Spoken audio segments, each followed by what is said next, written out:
On the news tonight, Cross River State Governor Basio II reiterates commitment to sports development, assures increased subvention for Rovers Football Club. Cross River State Government urges commuters to use designated bus stop while waiting for commercial vehicles within Calabar metropolis. Plus, Cross Riverians in diaspora calls for implementation of eco-friendly practices for environmental sustainability. Details of these and more shortly. Good evening and thanks for joining us on the news. I am Uduak Etam. The Cross River State Ministry of Transportation is advising commuters using public transportation within the state capital to make use of the renovated and newly designated bus stops along major roads in the metropolis while waiting to board commercial vehicles at all times. This will not only ensure the safety of everyone, according to the reports, but restore sanity, orderliness, and smooth flow of traffic within the metropolis.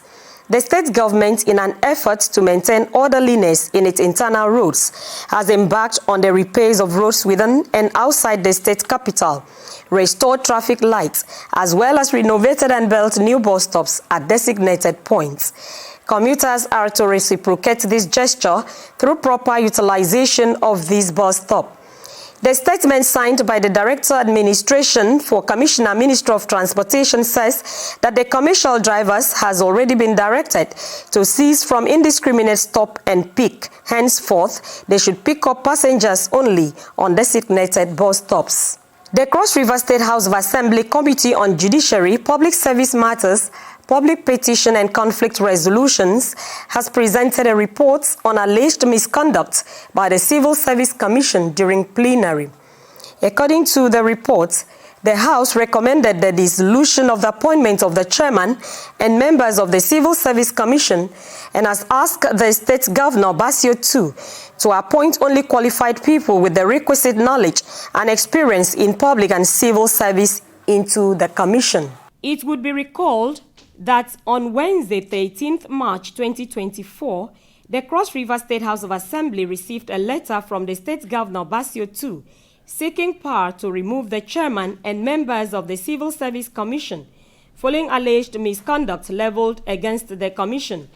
The letter was committed to the House Committee on Judiciary, Public Service Matters, Public Petitions and Conflict Resolution. After the investigation on the matter, Chairman of the committee, Davis Etta, presented a report of the findings to the House. There were illegal and unauthorized employment carried out by the Commission.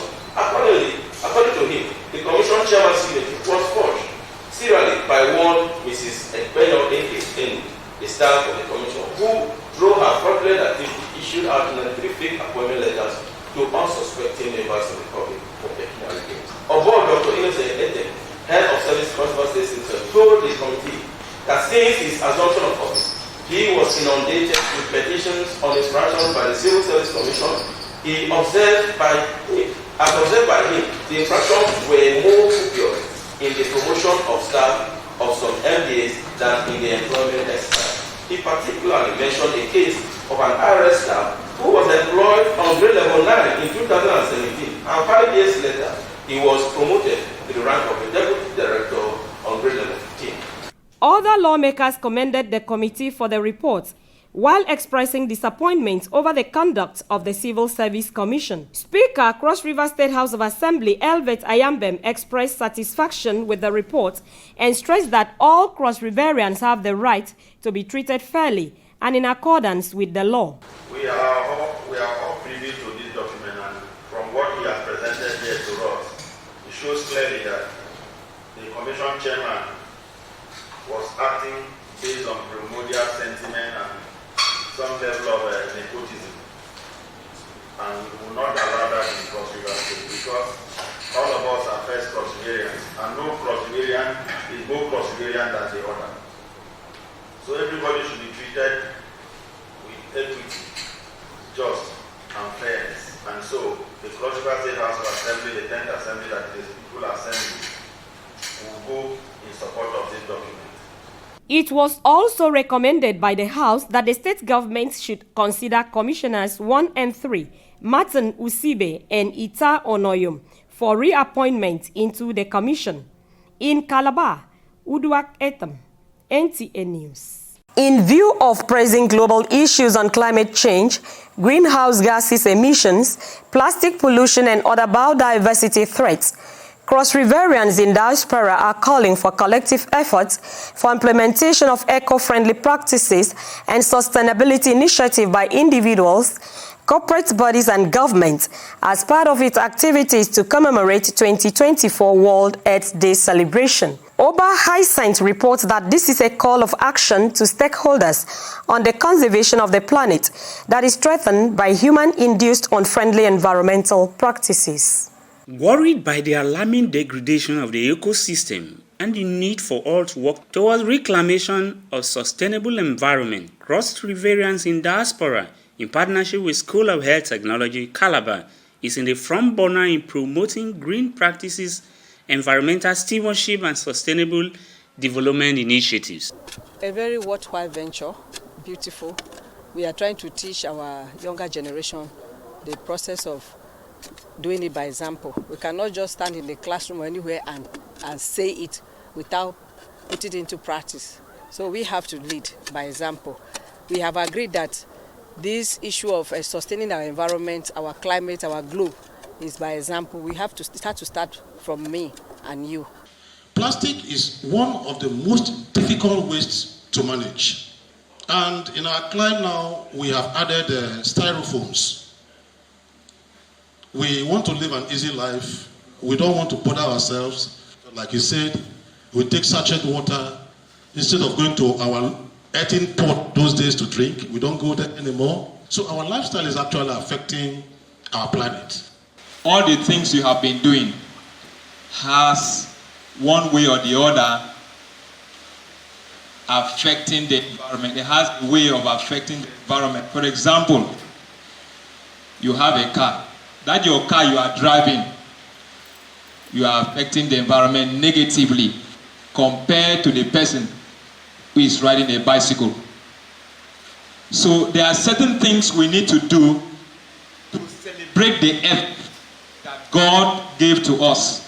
Is you plant a tree, reduce the waste of water. Chairman of Environmental Sustainability and Biodiversity Committee, Dr. Jocelyn Udi, represented by Iwara Monday Iwara, says adapting to climate change is necessary and urged participants to be agents of creating environmental sustainability project initiative in curtailing environmental harmful practices. Plastic pollution poses grave threats to our environment, marine life, and ultimately to human health. It is imperative that we take decisions, actions, and reduce, reuse, and recycle plastics to safeguard our ecosystem.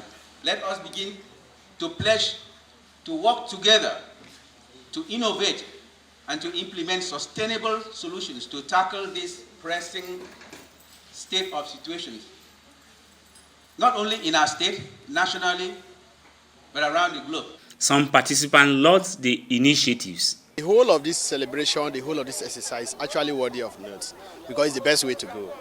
Any activity that is geared towards sustaining and conserving the environment is the best way to go. And it's a remarkable day that we start from an institute which has been having the zeal of promoting the recycling process and conserving the earth for the purpose of mankind and the later generation to come and see a place of living. I think we should go around, pick waste, store them, and it can generate wealth, just like the plastics. If you have the plastics around, somehow when you have the rainy season and you have erosion, it can cause accidents, it can cause environmental hazards. To match action with words, Cross Riverians in diaspora after the seminar also embarked on tree planting and cleanup of the environment. The exercise led by the provost of the college, Dr. Janet Ada, is in preparation for this year's World Earth Day celebration. The 2024 World Earth Day celebration has a theme, Planet versus Plastic, to draw attention of the global community to the dangers of plastic waste to the environment. In Calabar, Oba Hyacinth, NTA News. By the approval of the state governor Basio II, the clan head of Esumba, Etinying Francis Efiomede-Mefa, has been appointed the acting paramount ruler and chairman of the Akpaboyo Traditional Rulers Council. But the chief press secretary to the governor, Nta Calabar, says he is the eldest clan head in the area and his appointment takes immediate effect. According to the statement, the governor looks up to a sustained peaceful coexistence in the local government area, as well as an atmosphere of healthier communal ties among residents and indigenes.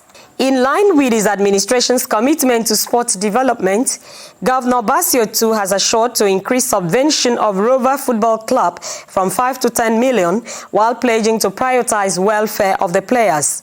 The Cross River State Governor made the promise while interacting with the football players in his temporary office. Justina Etham reports. The Rovers Football Club, Calabar, like most of its counterparts in Nigeria, is plagued with numerous challenges, top among which is underfunding, and this, in a way, could hamper performance of the players. Moved to tackle these constraints, the football club, which is 5 games away from concluding the Nigerian National Football League, is appealing to the state government to look into its plight. You came in the last time we were talking to you before you become our own governor. You said you look into Rovers. And that's why we told her that we'll come to interact with you today, one-on-one, so that you look into our problem. Sir, we have some players, because of our medical issue, because of funds, they cannot do their work adequately. Like one of our players that sustained an injury in a match is now using crutches. And it was a coach that had to pay money on his own for him to have medication. And some of the players, if you come to our camp, I'm aware that the rent has not been fully paid. Describing Rovers Football Club as one of the reputable teams in the history of Nigeria football, Governor Tu vowed to reposition the club, enhance mobility and welfare of players, while tasking the team on improved performance to restore the glory of the football club. And next year, you should be able to have a proper boss and a proper ring and everything that can take you back and forward matches. And you should also be able to feed well in order to have the stamina to be able to play very well, vigorously, and bring cups. We want to see some of you also go to Europe and send the money. And send the money back here, because if you forget the roots will quarrel. You must remember that you started from Rovers. In those years, it used to be like that. So that will encourage the other ones who are here to play even tougher and harder. A member of the team who featured in the Nigeria Under-20 team presented his jersey to the governor as a mark of respect. In Calabar, Justina Etham, NTA News. That is it on our news tonight. Thanks for watching.